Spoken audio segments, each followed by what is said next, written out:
Top অর্ডারে নাইম ইমরুলদের মতো ঘরোয়া পারফর্মার অধিনায়ক মিরাজ কোন পজিশনে খেলবেন তা আছে প্রশ্ন।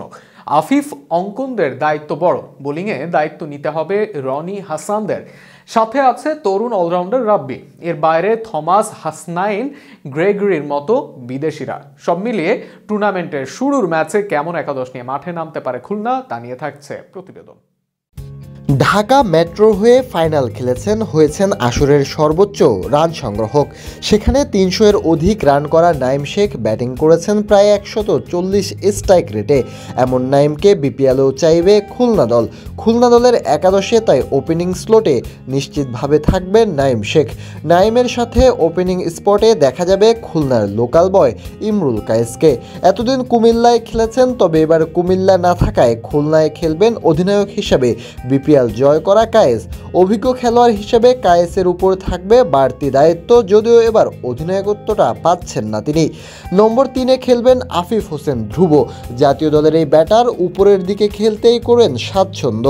এই তরুণ ব্যাটারের পর নাম্বার 4-এ আসবেন অধিনায়ক মেহেদী হাসান মিরাজ। বর্তমানে ব্যাটিংয়ে ফর্মে আছেন মিরাজ। খুলনার হয়ে মূল দায়িত্ব তার থাকবে ব্যাটিংয়েই। এদের সাথে নাম্বার 5-এ দেখা যাবে উইকেট রক্ষক ব্যাটসম্যান মাহিদুল ইসলাম অঙ্কনকে। গত বিপিএলে দারুণ কিছু ইনিংস খেলে আলো কেড়েছিলেন মিডল অর্ডার এই ব্যাটসম্যান। দেশি এই তারকাদের নিয়ে সমৃদ্ধ ব্যাটিং লাইন আপ থাকবে খুলনার। নাম্বার 6-এ আসবেন পাক অলরাউন্ডার মোহাম্মদ নওয়াজ। বিপিএলে বেশ পরীক্ষিত পারফর্মার নওয়াজ ব্যাটিং বোলিং দুই দিকেই ভূমিকা রাখতে পারেন। নওয়াজের পর English pace bowling allrounder Lewis গ্রেগরিকে দেখা যাবে নাম্বার 7-এ। নাম্বার 8-এ আসবেন বিপিএল স্লেটের অধিনায়কত্ব করা মাহফুজুর রাব্বি। তবে যদি পিচ পেস বান্ধব হয় তবে রাব্বির না খেলার আছে সম্ভাবনা।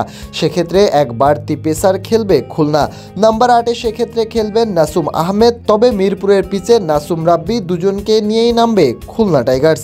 পেসার হিসেবে খুলনা দলে আছে দারুণ সব অপশন। সেক্ষেত্রে দেশি এক্সপ্রেস পেসার নাহিদ রানা থাকবেন পেস আক্রমণে। তার সাথে থাকবেন উইন্ডিজের পেসার ওসান থমাস এবং এর সাথে পাকিস্তানের মোহাম্মদ হাসনাইন। দেশি ও বিদেশিদের সমন্বয়ে বেশ ভারসাম্যপূর্ণ দলই গড়েছে খুলনা। এবার দেখা যাক এই একাদশ নিয়ে শুরুর ম্যাচে কেমন করে খুলনা টাইগার্স।